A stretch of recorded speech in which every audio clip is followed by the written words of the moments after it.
அன்பு நேயர்களே வணக்கம். நாளைக்கு சித்திரை மாதம் வளர்பிறை பஞ்சமி. நமக்கு நினைவுக்கு வர வேண்டியது காலடியில் உதித்த கருணை வள்ளல் ஆதிசங்கரர். அவர் ஈஸ்வரனுடைய அம்சம். அவர் இந்த உலகம் வாழ வேண்டும் என்பதற்காக வந்து அவதரித்தவர். சித்திரை மாதத்திலே அமாவாசைக்கு பின் வருகின்ற பஞ்சமி திதி அவருடைய திருநாள், அவர் பிறந்த நாள், அவர் அவதார நாள் என்று உலகெல்லாம் கொண்டாடுகின்றோம். காலடியிலே, கேரளாவிலே இருக்கக்கூடிய காலடியிலே பிறந்தவர். காலடியிலே பிறந்த அவருடைய காலடி படாத இடமே நம்முடைய பாரத தேசத்திலே கிடையாது. அத்வைத சித்தாந்தத்தை இந்த உலகமெல்லாம் கொண்டு போய் சேர்த்தவர். அவருடைய நோக்கம் ரொம்ப எளிமையானது. வேத தர்மம் தழைக்க வேண்டும்.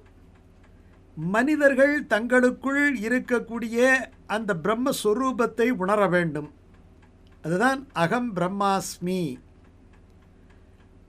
அவர் 3 முக்கியமான பிரஸ்தானத்திரயங்கள் என்று சொல்லப்படுகின்ற 3 முக்கியமான நூல்களுக்கு அவர் அத்வைதபரமான உரையை எழுதினார். ஒன்று பகவத்கீதை, இன்னொன்று உபநிடதங்கள், மூன்றாவது வியாசர் தொகுத்த பிரம்மசூத்திரம்.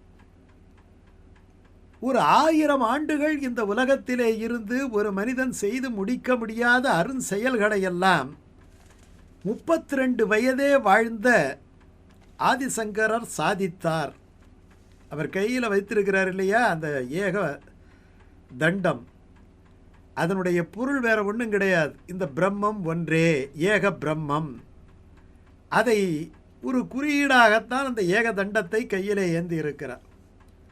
தனக்கு பின் இந்த சிஷ்யர்கள் இந்த அத்வைத சித்தாந்தத்தை பரப்ப வேண்டும் என்பதற்காகவே பாரத தேசத்திலே பலவிதமான பீடங்களை உருவாக்கினார். ஆன்மீகத்துக்கு அவர் கொடுக்கக்கூடிய எளிமையான விளக்கம் ரொம்ப அற்புதமானது. மனிதாபிமானம், மனித சமத்துவம். நல்லா தெரிஞ்சுக்கணும், மனிதாபிமானம், மனித சமத்துவம், இது ரெண்டின் கலவைதான் ஒரு ஆன்மீகத்தை உயிர்ப்போடு வைத்திருப்பது. மனிதாபிமானம் இல்லாத ஆன்மீகத்தால் பலனில்லை.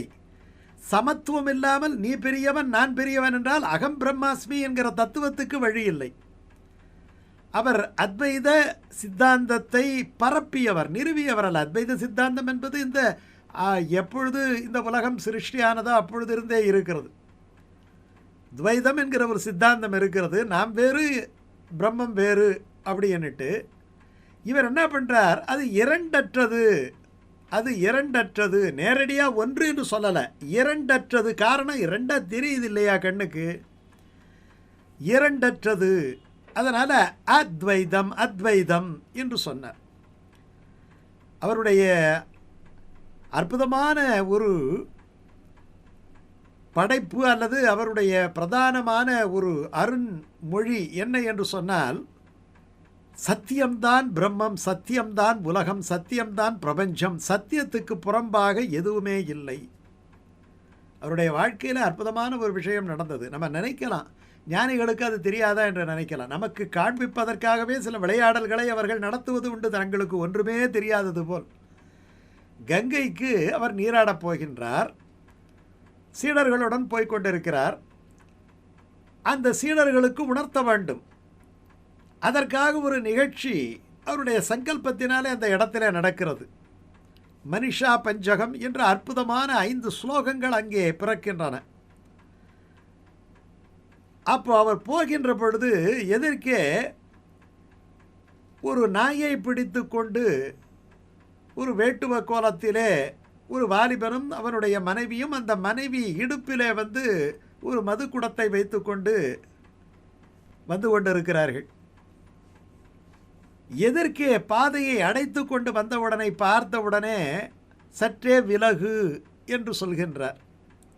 யார்? மற்றவர்களுக்கு உணர்த்துவதற்காக. அப்பொழுது அவர் கேட்கின்றார், விலகச் சொல்வது சரி, நீ யாரை விலகச் சொல்லுகிறாய்? என்னை என்றால் நான் என்பது யார்?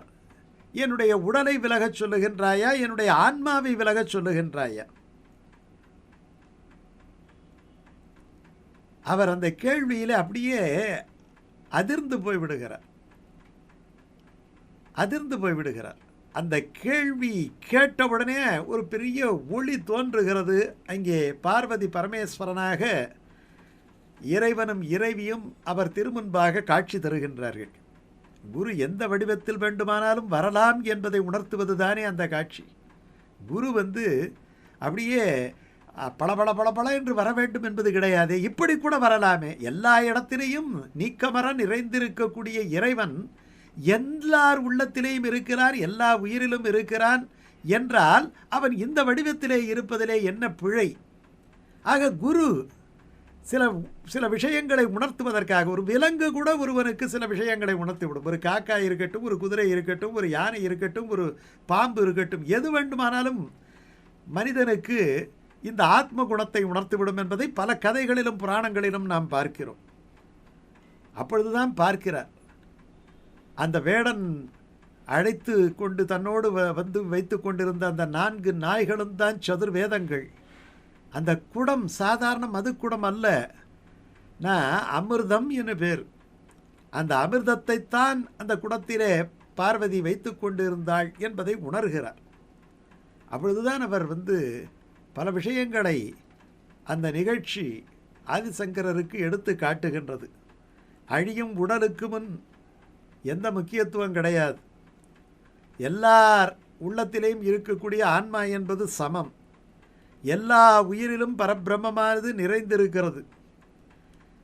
அதுக்கு ஒரு உதாரணம், அற்புதமான உதாரணம். ஒரு சூரியனுடைய ஒளியானது பல இடங்களிலே படுவதாலே வேறுபாடாக தெரிகிறது. ஆனால் அந்த சூரிய ஒளியிலே எந்த விதமான மாற்றங்களும் கிடையாது. அது கங்கை நீரிலும் படுகிறது, சாக்கடை நீரிலும் படுகிறது. ஆனால் அது ஒன்றே. அப்படி என்று அந்த இடத்திலே தான் உணர்ந்த விஷயத்தை 5 ஸ்லோகங்களாக அவர் எழுதுகின்றார். அதுதான் ரொம்ப அற்புதமான மனிஷா பஞ்சகம் என்று. அந்த அற்புதமான ஸ்லோகத்தினுடைய வெளிச்சத்திலே அத்வைத தரிசனத்தை நாம் உணர முடியும். அந்த ஆதிசங்கர பகவத் பாதரின் அவதார தினம் நாளைய தினம் சித்திரை மாதம் வளர்விரை பஞ்சமி. அந்த அத்வைத தரிசனத்தை நமக்கெல்லாம் காட்டித்தந்த அந்த சங்கர பகவத் பாதரை நினைக்க வேண்டிய நாள் நாளை என்பதை நாம் மறந்துவிடக்கூடாது. நினைப்போம், அவருடைய அற்புதமான கொள்கையை நாம் சிந்திப்போம்.